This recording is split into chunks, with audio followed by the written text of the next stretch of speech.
달콤한 말씀 행복한 하루 3월 24일 금요일 본문은 마태복음 23장 29절에서 34절까지의 말씀입니다. 화 있을진저 외식하는 서기관들과 바리새인들이여, 너희는 선지자들의 무덤을 만들고 의인들의 비석을 꾸미며 이르되, 만일 우리가 조상 때에 있었더라면 우리는 그들이 선지자의 피를 흘리는 데 참여하지 아니하였으리라 하니, 그러면 너희가 선지자를 죽인 자의 자손임을 스스로 증명함이로다. 너희가 너희 조상의 분량을 채우라. 뱀들아, 독사의 새끼들아, 너희가 어떻게 지옥의 판결을 피하겠느냐?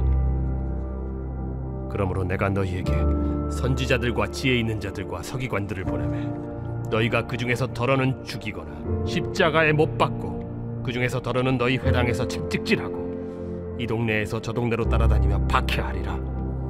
그러므로 의인 아벨의 피로부터 성전과 제단 사이에서 너희가 죽인 바라게아의 아들 사가랴의 피까지 땅 위에서 흘린 의로운 피가 다 너희에게 돌아가리라. 내가 진실로 너희에게 이르노니 이것이 다 이 세대에 돌아가리라. 예루살렘아, 예루살렘아, 선지자들을 죽이고 내게 파송된 자들을 돌로 치는 자여, 암탉이 그 새끼를 날개 아래에 모음같이 내가 네 자녀를 모으려 한 일이 몇 번이더냐? 그러나 너희가 원하지 아니하였도다. 보라, 너희 집이 황폐하여 버려진 바 되리라. 내가 너희에게 이르노니 이제부터 너희는 찬송하리로다.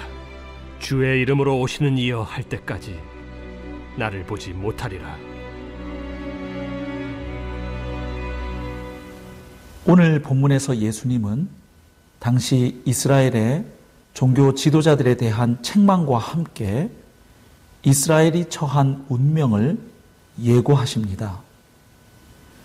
우선 어제 본문에서 당시 위선적인 서기관들과 바리새인들에게 6번에 걸쳐 화를 선언하신 예수님은 오늘 본문에서 이제 마지막 7번째 화를 선언하십니다. 즉, 그들이 비록 선지자들의 무덤을 가꾸고 의인들의 비석을 꾸미면서 선지자들의 후손임을 자처하고 있지만 실상 그들은 독사의 자식들이며 지옥의 판결을 피할 수 없다고 선언하십니다. 왜냐하면 그들은 선지자들과 의인들의 무덤은 챙기면서 정작 그들의 가르침을 따라서 살지는 않았기 때문입니다. 그러면서도 선하고 의로운 척 위선의 삶을 살았기 때문입니다. 무엇보다 하나님이 이스라엘의 역사 가운데 시대마다 선지자들을 보내어 끊임없이 회개를 요구하시다가 마침내 아들까지 보내어 구원의 기회를 주셨지만 끝까지 돌이키지 않고 그 아들마저 대적했기 때문입니다.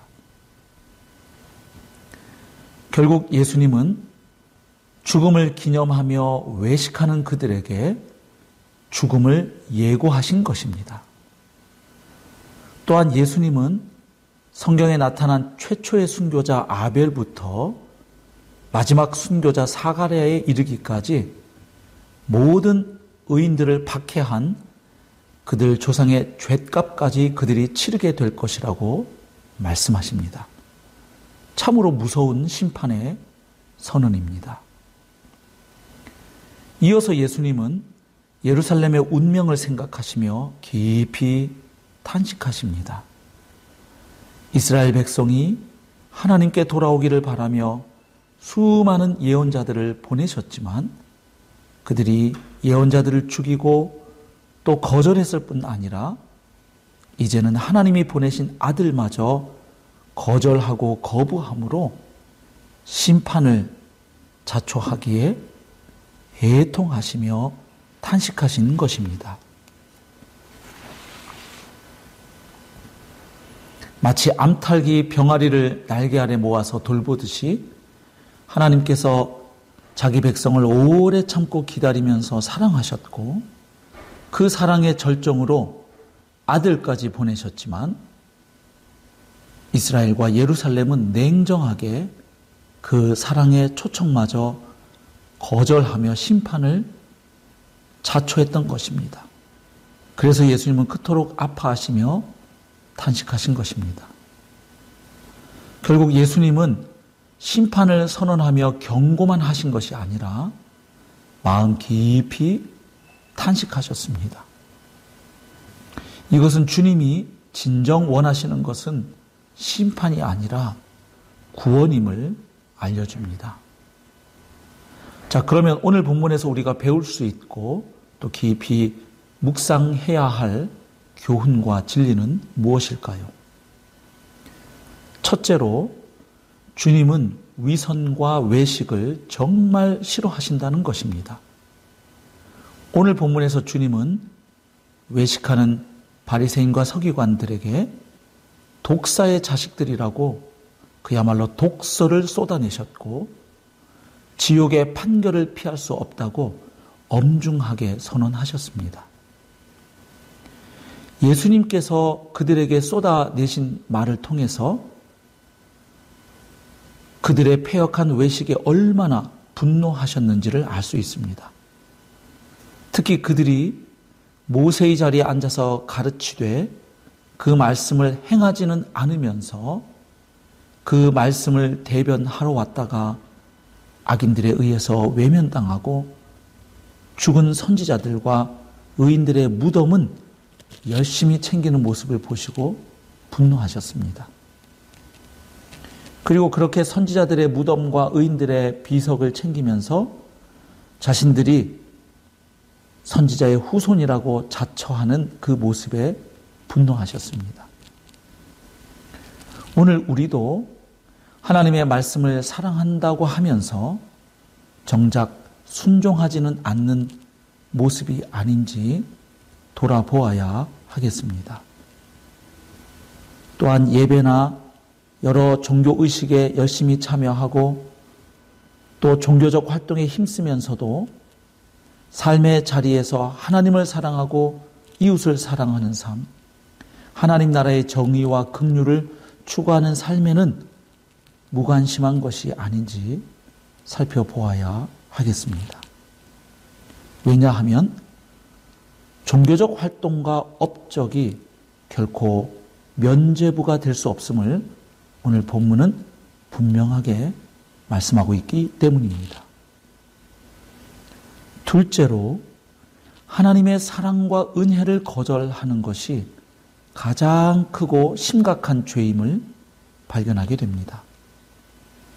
하나님은 이스라엘의 역사에서 시대마다 선지자들을 보내어 끊임없이 회개를 촉구하셨고 또 반복된 거절에도 불구하고 아들까지 보내어 구원의 기회를 주셨습니다.